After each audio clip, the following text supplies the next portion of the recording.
Hi everyone, welcome to Term 3. Thrilled to be here. I wanted to run over a quick introduction to the course. Feel free to watch this at a 1.5 speed. I can pause and speak slowly, and I'm aware of how much content there often is in life to get through. I wanted to quickly run over the whole overall fourth year structure. So term 3 is Studio 10 is a graduating studio. It's worth 12 units of credit, and it very much runs on from the first 2 terms. So it's the foundation for the fourth year. It's about a full understanding of your study area, producing a very strategic urban planning and structure planning, and experiencing group work. It's your graduating year and an honours year. Graduating studio is a design studio, and it's a design thesis. You have your own question and you pursue it. It's the synthesis of your 4-year degree, and in particular your final year. As long as you do the work each week and keep moving, you will be fine. The tutors for this term, moving from left to right there, is the wonderful Helen Rogers, who is with the City of Sydney, but I've seeked her out. I asked Sue-Ann Ware up at Newcastle who she could recommend that might know something of the Newcastle region. I was thrilled that Helen is available. Helen has worked at Moir Landscape Architects up in Newcastle for a couple of years, maybe more. She can tell us a bit more in person, before finding herself at City of Sydney. And she's a graduate of the UNSW course from, and sorry Helen, I'll get this wrong, you've told me a few times now, about 2013 I think, or 2014. I will be convening the studio, and Ben Allen, wonderful architect, and currently on staff at UNSW, he tutored with us last year in this graduation studio. He also convened the first term course this year within architecture. This is a good team. Oh, and Ben is also from Newcastle. So we have 2 locals. So I feel very, very lucky. So tutor groups will generally, Tuesdays, everyone will have a dedicated tutor each Tuesday, mostly using the T2 groups, but there may be some adjustments. We'll go over that in week 1, just for the online and in-person ratio that I've only really just learned in the last few days, that there's about 15 of the about 30 students that were in China are now going to be in person. So I'm looking forward to resolving all that on Tuesday. I thought Thursdays could be a bit more freestyle and we could jump around groups a little bit. There are a few variations through the week, so we'll track that. Your dedicated tutor will lead the marking for your submissions with moderation from the teaching team. As far as platforms and communications, everything will be on Moodle. I've popped the course outline on there a couple of days ago. There are many site videos that I've taken in the last 6 weeks or so. I've got about 20 more to put up. I will put them up over the coming days. You'll find everything there. We'll do all the communications on Teams. I'm just awaiting IT to get that Teams page set up. I'm hoping that is up first thing tomorrow morning, Monday, and that we're all seeing each other this Tuesday in person, and those of you online. Tuesday at 10 p.m. I'll start the class, 10 p.m. Sydney time. All communications will be on Teams as last year. There's 3 assessments. The first one is called, everyone's got a double banger, called Reconsider and Reconnect. It's worth 10%. Assessment 2, Renew and Recalibrate, is 30%.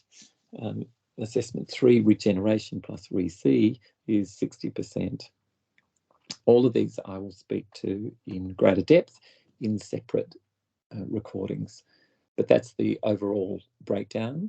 Think of this first assessment as a disruptive innovation, and I reference Carolyn Pidcock's use of that phrase, referencing it from, I think it's Jane or Elizabeth Raworth as well. The key thought influences through this studio, and I have to be honest, there are many. This is a complex site.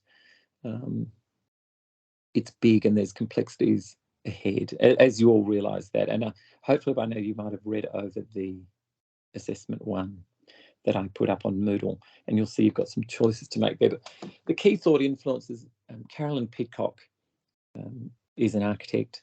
She has so many accolades to her list. More recently, she's this year's New South Wales Architecture Festival Director. Last year, she was awarded the National Australian Institute of Architect Leadership in Sustainability Award. And in 2019, she was the Australian Institute of Architects New South Wales President. She got the President Award. She's our opening speaker, really. You hopefully will watch that lecture on regenerative design. You will meet Caroline, and I'll speak a little bit more about this in about a week and a half. Dr. Sue-Ann Ware, she's a landscape architect. Now, many of you, from what I understand, have seen the discussion I had with Sue-Ann from 12 months ago. And I'm just going to put that recording back on this, within this Moodle. I was never quite sure if everyone had seen it. I know Mike said he put it as an option, I think, to see it in term one. It's absolutely compulsory that you've all seen that interview, because Sue-Ann talks to some detail about flood remediation, both within Newcastle and also on White Bay, which was the site from last year, but both are just very relevant. Unfortunately, in a week and a half, on September 22nd, which I'll talk to a little bit more in a minute, Sue-Ann is away overseas, but as you know, we've seen her partner, Chris Johnson, on site a couple of months ago, about week 2, was it? Week 1 of term 2, and Chris is going to join us on September 22nd. Other key thought influences, Matt Baird. I asked Sarah if I could use an interview she's done with Matt just a couple of months ago for the third year's landscape performance class. It's an excellent discussion. Matt's firm is called Vast Landscape Architects. He is in Stockholm in Sweden. He's originally from Adelaide, and he had a bit of experience on mining sites before going to Sweden. He can tell you his own story, but certainly he works at great scale. And I think on this site, it's going to be worthwhile for some of you, not all of you, it's going to be worthwhile for some of you to have that in your knowledge bank. So it's a lecture I do want to put in the suite of lectures. And I'll speak into this a little bit more here, but I am going to front load the course. You'll already have seen them. There's not 1, not 2, but about 4 lectures I've put up already in this week 1. And week 2, there'll probably be a similar sort of number. I'd rather have you have content early on, and that sort of week 8, 9, 10 be almost no new content really at all. And I think you'll all understand that. I'll also release another talk that Sarah showed in the landscape performance class. Some of you may have, I don't think you'll have seen it. I asked Sarah and she wouldn't. It's a Richard Weller discussion. And again, I think it's really very relevant to our site, and I want to bring that in with some gusto a little later in a few weeks. It's a lecture Richard's given about April this year, I think. Astrid Huld is an architect. She's down in Melbourne. Fiona Harrison is a landscape architect down in Melbourne. Both very key influences to some of the thinking in this studio. Some Indigenous perspectives will be coming across. Dr. Tyson Yunkaporta, he's at Deakin Uni. There'll be a video that I'll release of his. Paul Knight, who I'm lucky enough to have known for about 20 years, and I was working with him for about 18 months until January this year, when he resigned as the CEO of the Illawarra Local Aboriginal Land Council. Paul maintains his position with Heritage Council New South Wales as a large consultancy dealing with Indigenous issues. Paul is on so many boards. He heralds from Wollongong region, and he's got 25 years experience in economic development and planning. Paul is also joining us on September 22nd. That might be all we get out of him.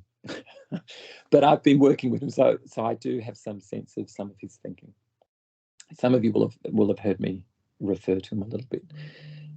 Dr. Chels Marshall, I haven't met. She has been recommended to us from a state government person. Dr. Chels Marshall is an ecologist, and apologies for the pronunciation, Gambanian woman, cultural systems ecologist, IKS Lab, Nickerie, National Indigenous Knowledges Education and Research Institute. As far as I know, she's based in Coffs Harbour, and she's also joining us on September 22nd. And I've asked her if I could interview her, and I'm hoping that occurs. That's yet to be confirmed, but I'm hoping we can have a longer conversation with her. September 22nd. I will have you start thinking about this now. I'm really pleased to say that from running the Fourth Year Studio last year with a similar sort of site, and from having Carolyn Pidcock in my life, I guess a key message of this idea of regenerative design is this ability for us all to think of how we build capacity and how we act as leaders, I suppose, as landscape architects. And I just feel this is a moment to walk that talk. And I feel this idea of building capacity, how do we have people in the conversation, and how do we sort of walk the path together on these complex sites? So on the 22nd of September from 9:30 to midday, we will have this cast of characters joining us. And it is quite a cast, and I'm pleased to say everyone's pretty much 95 to 100% confirmed them being with us, even if it's only for 5 or 10 minutes, but predominantly they'll be with us for the full session. It's Annie Tennant. She's under state government. She's Chief Executive of Placemaking. She came through Rob Stokes' office. From BP, Mark Murray, who's the National Rehab Manager. I don't know anyone at BHP, but I've come across Mark through a BP connection, and I think he'll be worthwhile. I'll talk into this a little bit more in class, how we should think about some of these people. Julia Young, I'm hoping, will join us from Lend-Lease. Kirsty White was going to join us. She's a UNSW alumni, and unfortunately she withdrew only a couple of weeks ago due to a family matter. And she's suggested Julia Young, and I'm just waiting to get confirmation from her. Paul Knight is going to join us. Carolyn Pidcock will co-chair the session with myself. Dr. Chels Marshall will join us. Dr. Jamie Ruprick, who gave the Term 2 lecture from the Water Research Lab, will join us. It's within 24 hours of him landing back in Australia from Spain. And if he's unable to join us, he has handballed the session to his colleague, William Glamour, who I have not met, and I will fine-tune all that over the next week. From the City of Newcastle Council, we've got the Senior Urban Planner, Tim Walsh, and Senior Project Planner, Sarah Horan. Tim's planning on joining us in the room. I think Sarah's planning on joining us online. Landscape architects, Sue Barnsley and Dr. Sarah Pageant. Sarah, of course, you know very well. And Sue is the adjunct professor for the course, and I'm thrilled to say she's very keen to be doing a bit of teaching.